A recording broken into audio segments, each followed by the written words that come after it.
La nouvelle candidate à l'élection présidentielle, Diane Rwigara, n'a que 35 ans, mais le nom de sa famille est célèbre au Rwanda. En effet, elle est la fille d'Assina Paul Rwigara, un riche homme d'affaires rwandais qui avait largement soutenu et financé le FPR, le parti aujourd'hui au pouvoir, dès les années 1990, avant le génocide. Assina Paul Rwigara est décédé en 2015 dans des circonstances controversées.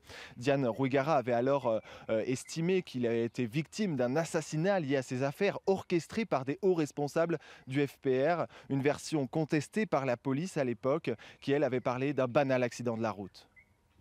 C'est pas la seule chose qui m'a motivée, parce que comme j'ai expliqué, on n'est pas la seule famille qui a traversé des moments difficiles dans ce pays. Ce que j'ai remarqué, c'est que beaucoup de Rwandais vivent dans la peur. Seulement, la seule différence peut-être, c'est que nous, notre famille s'est exprimée, c'est tout. Mais ce qui s'est passé dans notre famille euh, se passe dans beaucoup de familles ici au Rwanda. Lors de sa conférence de presse, la candidate à l'élection présidentielle a aussi dénoncé le manque de liberté d'expression dans le pays. Elle dit vouloir lutter contre la pauvreté, contre les injustices. Diane Rwigara assure avoir de nombreux soutiens dans le pays et ne doute pas être en mesure de pouvoir rassembler les 600 signatures nécessaires pour officiellement déposer sa candidature.